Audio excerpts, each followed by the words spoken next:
Fashion Insider friends, what is up? This is the Fashion Crimes podcast where I cover all things fashion, style, shopping, style inspiration, and interview incredible small business owners who are changing the fashion industry for the better. Yes, I'm the best friend you never knew you needed and the poster child for fashion over 40, and I mean way after 40. Say it with me, fashion and style are your friends, not your enemies.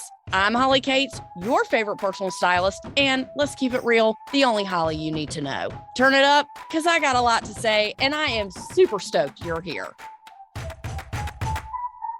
What's up, everybody? Damn it, welcome back to the Fashion Crimes podcast. This is the hostess with the mostest, your favorite personal stylist, in addition to the only Holly that you need to know. I have so many people wanting a piece of me. Everyone is writing in with their questions, and I am just over the moon about it. That's what we're going to get into this week. However, did you listen to last week's episode? Mother of the Groom dresses? Did you see the Pinterest board that I curated just for you? It was epic, and that episode got a ton of great feedback. So keep it coming with the questions. Also, didn't know if you saw on the Fashion Crimes podcast Instagram that I have new quote, I'm using air quotes here, shorts series coming out. It's called FCP Shorts. They're quick, short interviews with small brands and local designers that you need to know about. The series is taking place at Tootsie's here in Atlanta, and it's going to be great for y'all to learn about new brands and support the Fashion Crimes podcast YouTube channel. That would be greatly appreciated, as our bestie, Sarah Mixon from Tootsie's, is nice enough to share her people with me. Thank you to Tootsie's Atlanta. And if you live in Atlanta or somewhere close to here, go in and give her a hug and tell her that we are besties. It's in Buckhead, super easy to find. I had a gift card that I had received at an event, and believe me, that shit was not cute. I spent like 8 times the gift card value. It is really just a ticket to allow you to spend more. You're like, I have a gift card, but who walks out and just buys one thing at the face value of a gift card? Hello, have you met me? I had a hard time controlling myself, but I can admit it. I can own it. It's literally like a department store in there. I'm the asshole yelling in the store on the way to the dressing room. Well, I sure shit didn't see this back here. I mean, it's like stuff everywhere you turn. OMG, 30 more minutes go by and $200 more. So that sounds like a me problem, but alrighty then. I walked out with like 3 pairs of shorts, a really cute twofer, which is like a tank top and it has a connected sweater to it. So fleece wrap sweater by Ghani, super cute. And then what else did I get? 2 tank tops and a few pairs of shorts. So I will be going back and visiting them. I'm not going to have another gift card, but I'm going to work it out. I mean, they had so many shoes. I couldn't believe how many shoes they had. Stop by there, say hey to our bestie, Sarah. As we are answering listener questions here today, please take notes. Just kidding. You don't have to take notes because I have the show notes, so you don't have to take notes. But someone might have an issue similar to yours. You never know. Again, y'all are super sweet, and I genuinely think that y'all are surprised that I actually answer when you reach out to me, but I do. And for some reason, if I don't get to your question or issue, I need you to DM me again. And all you have to say in your message is this: I will not be ignored. If you send me a DM saying that, you sure as shit can guarantee I missed you somewhere, and I will be frantically searching for your previous message. So there's that. I say that to people, and I expect you to say that to me. So I'm glad that's settled.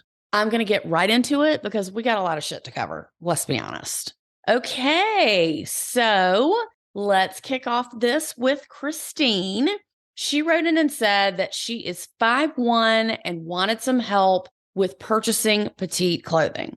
When you're short, and I like to call it vertically challenged, people who are super short, like 5'3" or less, are definitely considered in the petite category. Now, you might not be able to find exactly what you like in short people clothes, because the reason why is because the world is not made for short people. Neither are clothes. Sorry, but this is not new news. So with that being said, in the words of Stacey London, my stylist, icon, idol, you have to make the clothes work for you.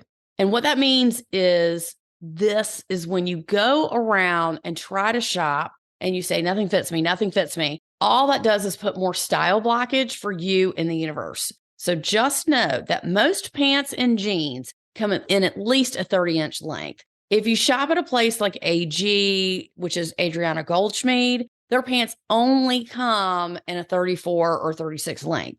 That's it. They don't come any shorter for both men and women. So what does that mean? Get yourself a good tailor. And when I say a tailor, I don't mean a custom tailor. I mean somebody that can do easy alterations like your local cleaners down the street. When looking for an alterations person, when you have more complicated issues like reconstructing a garment, you want to find a higher end alterations company that can handle that sort of thing. But for someone just to pull up a hem on a pant, that's easy, and you can go to any of your local cleaners regardless of the town you live in. I had someone reach out to me from a very small town in Alabama, and she said to me, well, where am I supposed to get the alterations done? And in like 2 seconds, I found the top alterations person in her area. And she was like, oh, yeah, I forgot about her. And in a smaller community like that, I'm sure she's the only game in town. So she probably does amazing work. So there's that. Yes, when you try on a dress, it's going to be too long. Yes, when you try on skirts, they're going to be too long. And especially pants, jeans, and slacks. All of it is going to be too long. So that's why you have to have somebody in your back pocket to bring the clothes to. Look, everything, most everything that I get, I have to have altered in one way or another, whether it's the waist or the length or what have you. So I feel your pain.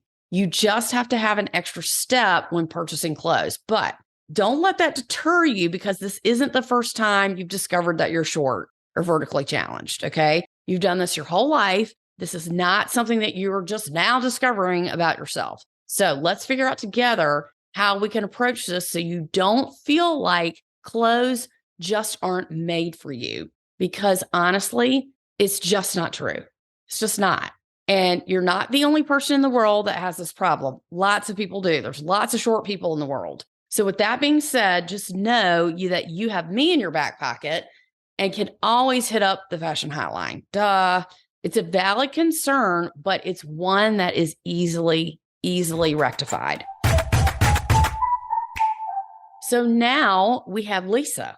Lisa asked, hey, Holly, I love the look of a mixed print, but I don't have the confidence to pull it off myself. I found a brand which makes it easy. I would be interested in learning more about the rules of mixing prints. I don't always want to wear a plain white top with bold statement pants. Thanks again for making a difference. Loving her. Thank you, Lisa, for writing in and asking this. I will say that this isn't something that most people pull off successfully unless you are an advanced or seasoned shopper. From when Lisa and I were writing back and forth, she seemed that she did shop a lot and she pretty much knew what she was talking about. She just wanted that extra bit of confidence because she wasn't sure about the outfit that she had chosen. So here's my take on that. In order to do this right, in order to mix prints, you have to, number one, you have to have the patterns in the same color family. That's number one. Number two, next, you have to know how to break it up. So for example, when I look at someone who's well-dressed, I look at their outfit and it just makes sense. I'm not trying to figure out what the hell's going on. What are they wearing? Why are they wearing it? It just works. Maybe it's their confidence. Maybe it's their energy or the way they carry themselves. Either way, they look great. They could have on a purple and white striped shirt with some floral pants and a high heel, and that shit looks amazing. On someone else, not so much. So here's my advice for people who feel like this is something that you could pull off. You pick one thing, like a pattern blazer. Let's just say that, for example. You would wear a jean, a top underneath a blazer in the same color family, but a different pattern as the jacket, and then the jacket over it. So the top and the jacket would be the contrasting patterns. Now, from far away, it looks like you're wearing a pattern jacket and jeans. Cool. But When you get up close to see the top underneath, that's the wow factor. And remember, less is more. I have to remind myself of this constantly. Like when Nolan started styling me, he was like, bitch, you're wearing fringe and studs and leather. Like, we get it. Pick a lane. And that was helpful because I wanted to wear it all, but picking one element is better than having them all. Anyway, wearing a dress that's one pattern and a jacket over it that's another, that is risky. Start small. Also, let's not forget about a patterned shoe. Wow, is that making a comeback? Or it's really back. It's literally the 50s all over again with the patterned shoe and the matching bag. So let's go back to the pattern jacket example. If you have a red and blue pattern jacket, you could totally wear a red floral shoe or something of that nature. That's a great way to mix patterns too. You can also do it with a bag. That's a much less risky way to do it, but you could wear a very strong pattern bag with a jacket or a top in the same color family. I fully support this decision if you decide to go for it. Please send me pics if you do so I can give you a shout out. Women who do this usually rock it. Again, you can do this in a way that's not distracting from your outfit, but yet can be a conversation starter. For example, I have worn black and white striped pants with a black and white polka dot top. I can pull that off. I like that look. I've only done it a couple times, but it can work for me. So that is a very subdued way when you have black and white. It's a little bit easier, but I recommend doing a very bold print and then a smaller print with it. Just my 2 cents. Okay, moving on. Sticky Bakery Toronto. She actually wrote in and said, I'm sure you're wondering why a bakery is asking you style questions. I was not. I was happy to hear from you. And she was asking about when I use the term age appropriate. She wrote in and asked, when I hear dress my age, I'm using air quotes here, as a separate caution over and above other fashion guidelines, it feels limiting and confusing without any real explanation. Can you please do a podcast on this? Confused in Toronto. OMG, of course, Sticky Bakery Toronto, of course. I could talk about this for days. First off, apologies if I left anyone confused more than in control. Certainly not my intention. So let's get the story straight. Let me use myself as an example. I am 49 years old. Okay, 49. 49 looks way different on different people. You could look super old and stuffy on some. Some could look young and fabulous on another. It's all about who you think you are. If you are 49 and you have kids and grandkids, you might feel like you're in a different life phase and deserve to wear elastic waist pants all the time. But I encourage people to dress a little out of their comfort zone, unpredictable. Don't dress, quote unquote, safe. Take a small risk and get yourself in a place that makes people question your age. Because honestly, that's what great style is when people have no idea how old you are. Now, I've talked about this before. What is dressing too old? When you shop in the old lady section, pay attention. When you shop in the old lady section, you see women way older than you shopping in the same area as you. When you see the models and the print pictures of the clothes you're wearing and they look way older. Another way to tell is if you're placing comfort over style. You bet your ass you're dressing too old. Look, everyone is constantly complaining to me about being comfortable. As you should, it's not the number one thing that you're looking for in a clothing item. Yes, you take that into consideration, but it's not the thing that makes or breaks the sale. For example, let's talk about jeans. Now, don't show me jeans that aren't stretch. I mean, don't do it, okay? I cannot physically get my ass in a pair of jeans if they do not have stretch. Yes, that makes them more comfortable. However, I'm not sacrificing the style of the jean for comfort. I'm not wearing some old ass lady jeans just to be comfortable. When it comes to shoes, now this is a big one. People are constantly complaining about feet issues. They can wear heels. They can't wear heels. They can only wear this. They can't wear that. Again, you're not going to wear high heels just because you want to be comfortable all night. You're going to find the right shoe with a heel, maybe a shorter heel, so you can last. Again, you don't just fucking opt out because your ass wants to be comfortable. Not acceptable fashion crime.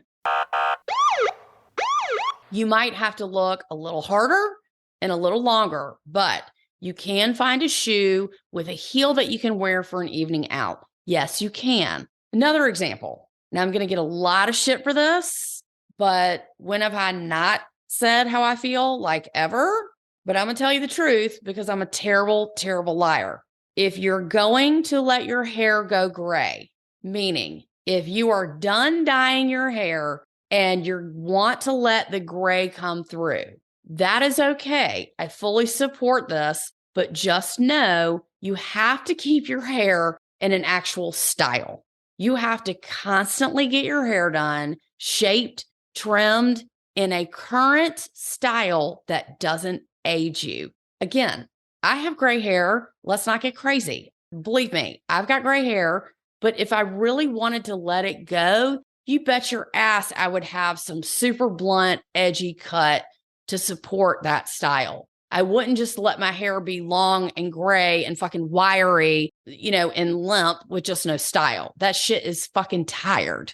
I have a friend who wanted to go gray and she went from super dark to blonde. It was like a 3-day process. So she went blonde. So when the gray does come through, it's going to be mixed with the blonde to come through gently. She also has incredible style, let's be honest, and she oozes confidence. So it doesn't date her, okay?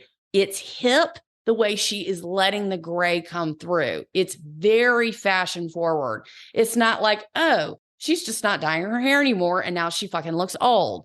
It's the complete opposite of that. I mean, I can talk about old lady clothes and fashion fails all day long, but look, it just comes back to dressing for your body type. If you're wearing clothes that are too big for you, you're probably dressing too old. If you really want to drill down into dressing right for your age, hit me up and book a session with me. It's all about perspective. If you're retired or you're close to it, you should be wearing clothes that support your lifestyle, that are flattering and not predictable. Fucking stretch pants, fit flops, fucking Skechers tennis shoes with some quilted fucking sweater vest, or sorry, not sweater vest, but zip up vest. That shit is old. It's tired. If you're buying clothes from big box stores because it's easy and it's cheap and it's comfortable, you are dressing too old. Great jeans, jackets, and cute dresses are a great place to start so you can actually figure out what fits your body and wear something that supports your age and lifestyle where you are. When an older person dresses hip, that's what makes you look younger. You're not dressing too young. If an older person with hair that's completely gray, hair pulled back in a ponytail with a cool bandana, amazing edgy jewelry, like ear piercings and great tennis shoes and a really cool bag, you actually look younger when you dress that way. If you've seen pictures of me, I definitely push the envelope, okay? And I don't dress like all I care about is being comfortable. I don't. And believe me, I'm not comfortable, okay? I'm not. We all have those friends in Crocs because they're comfortable and they don't care. This is just one thing that can seriously date your look and age you. Look, if you need more clarification, please hit me up again. But that was a really good question. And I want you to understand it's not about wearing designer clothes or wearing expensive clothes. You know if you're crapping out. You know if your shit is tired. You know if you need an elevated look. You know that. Don't dress too old. If you're dressing so old or so comfortable, there's really not a risk of you dressing too young because you're already way right on the other side. So just get a cute sweater. You don't get a sweater that covers your butt. You get one that cuts off at the waist. Then you get some cute jeans. Maybe you get some great flats, some cool statement earrings. That's just a very simple way to elevate your style. There's a million things that you can do, but just don't date yourself. Talk about getting your hair gray. If you've had the same haircut for 30 years, it's time for a change. That is tired and it's making you look old. Just saying. Linda writes into me and she says this. I work in a corporate job as the communications support for the highest level people. Their clothing budget is obviously much, much higher than mine, yet I want to look as professional as they do around them. What are some tips that I should be wearing? I hate those higher end rental options. Thank you.